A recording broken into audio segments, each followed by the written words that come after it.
Name is Mary Ishibashi, and I was born in Marysville, California. And when? Marysville, California, in October the 6th, 1927. I, All I lived till 8 years old. That was in 1936. I went to Japan. In 1936, I was 8 years old. And I started attend school in Japan. right. My family, my mother and my siblings were in Japan, and my father was in this country. And so my father, of course, he had to go to internment camp. So that's the way we were. My mother was in Japan and my father was in America. Did you have any other family in the camps or Yes. My father's sister, another is my aunt, and her 8 children. And I had two second cousins. So they were in America and they all went to internment camp. and what happened to all their belongings when they were placed in the camps? Well, my aunt, she had a little store, like mom and pop's type of store.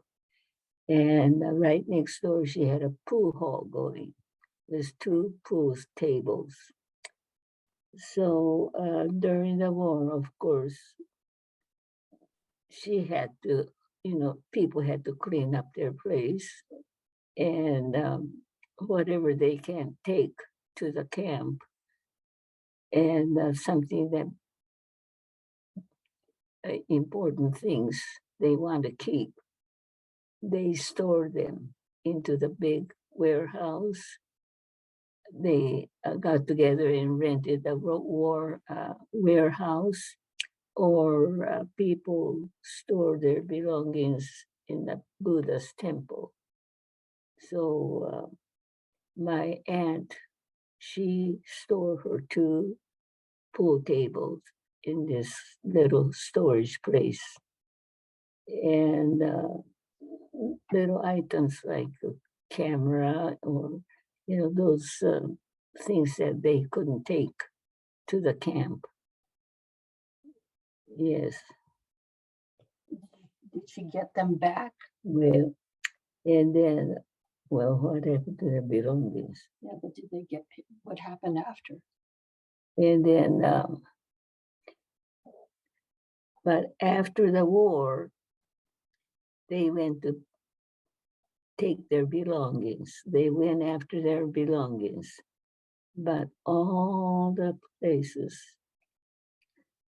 of course, people knew the Japanese people's belongings are stored. So of course, they broke in and they looted. They took everything out. So my aunt went after her things. Everything was gone, including her two pool tables. She doesn't know what happened and where it went. Nothing was there. Warehouse was empty. And my brother-in-law's wife was saying they went after their belongings and everything was gone except Buddha was there. So I guess nobody wanted Buddha in this little house. So total about 14 people were living in this two-bedroom house. Well, I returned after the war in 1948. I came back. And of course, at that time, a lot of Japanese Americans, Japanese people were working so hard to get back on their feet. everybody was really working hard. It was amazing how hard they worked. Well, of course, they didn't have a place to go. So my oldest cousin's classmate, his name was Charles, I forgot his last name. Well, he had a big orchard, and he had a little house or little shacks in his orchard. So we all moved into that place. And I came back from Japan and I joined them and lived in this little places. And my cousins, they all went to work for this Charles. He had 80 acres peach orchard. So that's the way it was living right after the war. A lot of people didn't have place to go back. They lost their place. So some people lived in a government camp, and everybody had really had to work hard to get back to get get their own places. Well, everybody, they didn't sit back and gripe about it. They got up and they had to build their life back. So, for instance, like people, young men, of course, they couldn't get a job. They wouldn't hire any Japanese in those days, or Japanese Americans. So, young men would go out and get an old lawnmower and start mowing people's lawn and, you know, get their little salaries, get their little earning, and they saved up. And gradually they got their own garden tools and pickup trucks, and they went on their own as a gardener. So after the war, there were a lot of Japanese American gardeners. And anyway, people didn't just sit back and gripe about it. They got up and really worked hard to build themselves up. What did you do? Hmm. What did you do personally? Well, what I did was I came back from Japan, and of course I couldn't speak English. So to learn English, I lived in the American white people's house. So I would be forced to speak English. That's the way to learn English conversation.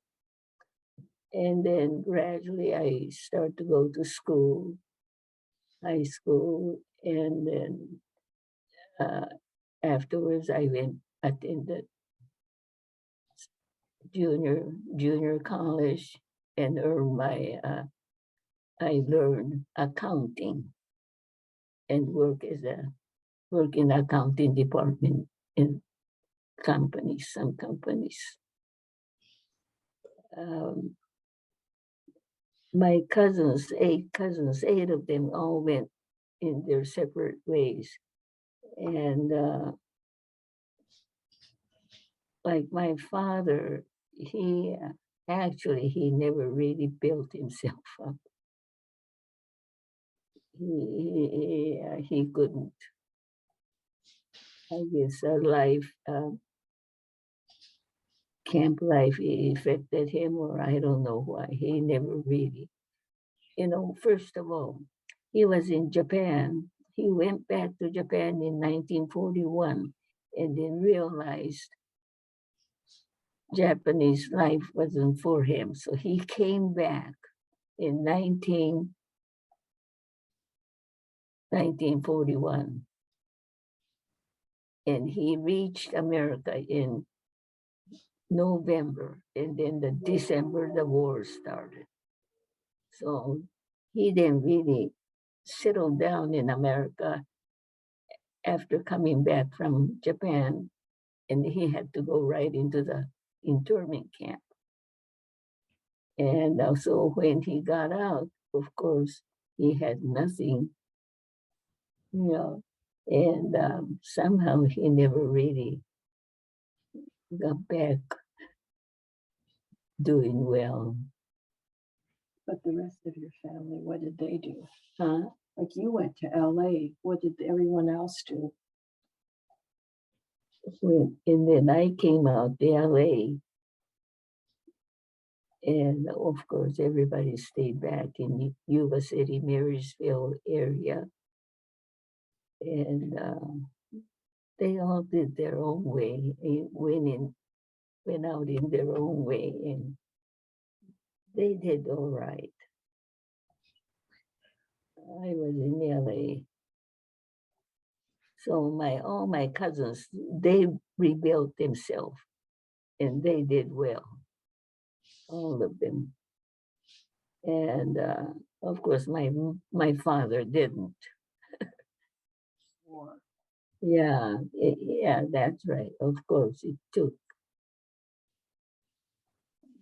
a long time. Yeah, So probably. Let's see, my cousin, he lost everything, this 50 acres orchard, and he bought that 20 acres in 1949. He bought it. He was able to buy it. All the siblings got together and gather up the money, and then they had enough down payment to buy it. So that's what they did in the years 41, 45, about 3-4 years to get his 20 acres. Did the reparations, the money, the people that went did that make up for being incarcerated? Well, it actually didn't make up for it, I don't think, after losing, for instance, like my cousin losing 50 acres and getting 20 acres, he didn't make up for it. And my father, he didn't, well, he was dead. He died before they, get that 20,000. He didn't get it. All my cousins got it. Of course, they were all in camp. So, but they got 20,000, and then, gee, I don't know how they felt about it. Of course, I had nothing to do with this. I didn't get any, and my father didn't get any. So, Husband. Your husband? oh yeah, my husband got it. My husband got it, but gosh, we didn't do anything special for that 20,000. Like Japan? Well, not with that 20,000 though. Those days I was so surprised that many people didn't know about it, about this Japanese Americans internment camp. So I think people should know about it, and something like this should never happen. But I know, I have a feeling it might happen to some of the people. It might happen, something like this might happen in the future. Never know. We just don't know. It should never happen, but it might happen.